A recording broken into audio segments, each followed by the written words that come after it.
کیا کرنا چاہیے اس آئل پرائسز کا جو دنیا ساری کے اندر ایک بھونچال ہے اس کے لیے؟ جی بسم اللہ الرحمن الرحیم. ندیم صاحب بہت شکریہ جی اپنے شو میں دعوت دینے کا. ندیم صاحب دیکھیے، آپ نے دیکھا ہے کہ حکومت نے ڈے ون سے اینٹیسپیٹ کرتے ہوئے اس ایشو کو فوراً اپنے میکنزم ان پلیس کیے تھے. پرائم منسٹر صاحب نے فوراً ایک کمیٹی تشکیل دی تھی جو روزانہ کی بنیاد پہ اب جب سے جنگ شروع ہوئی ہے تب سے مل رہی ہے. فائنانس منسٹر اورنگزیب صاحب اس کو چیئر کرتے ہیں، اب منسٹر پیٹرولیم ہیں، میں اس کا ایک رکن ہوں، دیگر اور وزراء ہیں، متعلقہ ایجنسیز ہیں ان کا اور ڈپارٹمنٹس ہیں. ان کا کام ہی یہ ہے کہ روزانہ کی بنیاد پہ تب سے ہم دیکھیں کہ ہماری اسٹاک کی اویلیبلٹی کہاں پر ہے، اور دنیا میں اگر کہیں مثال کے طور پہ اسٹریٹ آف ہارمز سے ہمیں ایشوز آئے ہیں، چاہے وہ LNG کے تھے، چاہے وہ ادھر سے کروڈ لانے کے تھے، تو متبادل رستے ڈھونڈے جائیں. تو اس حوالے سے ایک بڑی پرویکٹیو اپروچ رہی ہے. اور LNG کا بھی پرابلم برقرار رہنا ہے کیونکہ قطر نے اپنی وہ گیس فیلڈ ہی بند کی ہوئی ہے. تو آپ کو پرائسز کے اوپر کیا فیصلہ لینا ہے؟ نہیں دیکھیے، LNG کی آپ نے دیکھا کہ جب LNG کی جیسے ہی وہاں سے ہمیں ایشو بنا، اور آپ صحیح کہہ رہے ہیں اب LNG کا بھی کوئی کارگو نہیں آ رہا، اور بلکہ قطر نے تو فورس میجور بھی اس میں انووک کر دیے. تو اس کے نتیجے میں آپ نے دیکھا کہ حکومت نے جو ہمارے ڈومیسٹک ویل ہیڈس جو بھی بند تھے یا فلی آپریشنل نہیں تھے یا میکسیمم کیپیسٹی پہ نہیں تھے، ان کو میکسیمم کیپیسٹی پہ لے کے جایا گیا. اور اس کے علاوہ پھر ہم دیکھ رہے ہیں کہ اب اپنے ہی چادر کو دیکھ کے پاؤں پھیلاتے ہوئے اگر کہیں پہ ڈیمانڈ مینجمنٹ بھی کرنی پڑتی ہے گیس کی تو اس کو بھی دیکھا جا رہا ہے. تو دیکھیے اوور آل پرائسز کے حوالے سے بھی معذرت کے ساتھ انٹرپٹ کر رہا ہوں، لیکن LNG کی آپ فرٹیلائزر سیکٹر کو اگر بندش کریں تو فرٹیلائزر بھی اسی ہرموز سے گزر کے آنا ہے، تو آپ اس کو بھی زیادہ دیر نہیں روک سکیں. جی دیکھیے، آپ کو فرٹیلائزر چاہیے. میں آپ کو یہی بتانا چاہتا ہوں. بالکل دیکھیے، اور میں آپ کو اگین آپ نے کاسٹ پاس تھرو کریں، کاسٹ جیب سے نہ دیں، سرکار نہ دے، کاسٹ ان سے پوری وصول کریں، لیکن نہیں دیکھیے بالکل ہم نے جہاں پہ پیٹرولیم سٹاکس دیکھیں اسی ہی کمیٹی کے اندر ندیم صاحب کھاد کے سٹاکس بھی دیکھیں ٹو میک شیور کہ ساری مدت کے اندر whether we have sufficient stocks اور ناٹ، اور اس کی جتنی پروڈکشن درکار ہے ڈیمانڈ کو مد نظر رکھتے ہوئے وہ پوری ہو. ان سب چیزوں کو مد نظر رکھا جا رہا ہے. اور میں آپ کو یہ بتا سکتا ہوں وثوق سے کہ ابھی الحمدللہ ہم اپریل کی بھی میجورٹی حصے تک چاہے وہ کھاد ہو چاہے وہ پیٹرولیم کی مصنوعات ہوں، ان ٹرمز آف اویلیبلٹی انتظامات ابھی تک. آپ نے میرے سوال کا جواب نہیں دیا.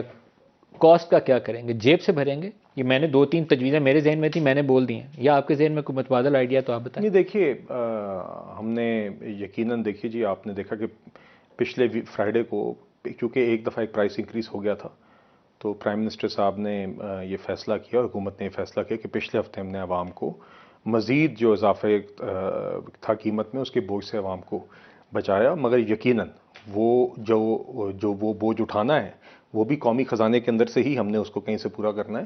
تو اس کے اوپر بھی ساتھ ساتھ یقیناً ادھر سے ہی انتظامات پیسے کیے جا کہیں رہے ہیں. سے بچائیں گے یا پاس تھرو کریں گے؟ دو ہی آپشن ہے نا، کہیں سے پیسے نکالیں یا پاس تھرو کریں. What is preferred option? دیکھیے آپ نے دونوں چیزیں دیکھنی نا جی. ہم نے دیکھا آپ نے کہ ایک ہفتہ پہلے تو قیمتیں بڑی تھیں، مگر ہمیں اس بات کا اندازہ ہے کہ جتنی قوت خرید پہ اس کا اثر پڑتا ہے بالخصوص ہمارے. آپ ڈائریکٹ اس کو آنسر نہیں کرنا چاہتے، لیکن اس کو سرکار کو فیصلہ لینا پڑے گا. دیکھیے سرکار فیصلے لے رہی ہے جی. دیکھیے سرکار دونوں چیزوں کا بیلنس رکھ رہی ہے. ترجیح یہ ہے کہ ہم نے جتنا اپنی عوام کو، ہمارے پاکستانی بہن بھائیوں کو اس کے اثرات سے ہم بچا سکتے ہیں وہ بھی بچائیں، مگر ساتھ ہی ساتھ یقیناً جو آپ کی فسکل ریالٹیز ہیں، جو قومی خزانے کی جو حقیقتیں ان کو مد نظر رکھتے ہوئے ہمیں پھر دیکھنا ہوگا کہ کس طرح ہم نے اس کو فسکلی ایبزارب کرنا ہے. حکومت اس کو بھی ایڈریس کر رہی ہے.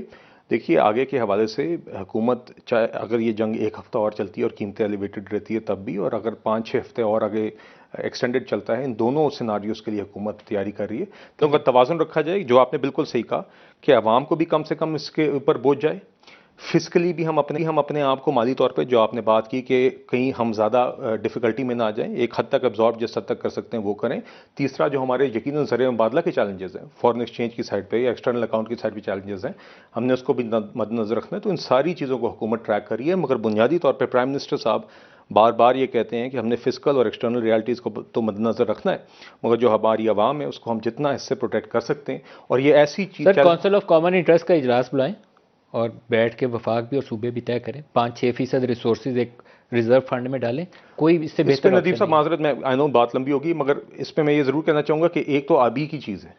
اوور آل جب آپ NFC کی بھی بات کرتے ہیں تو اس can also be part of that discussion. NFC formula کو چھیڑے بغیر بھی آپ رائٹ نو تو ایمرجنسی سچویشن میں ریزرو فنڈ کریٹ کر سکتے ہیں.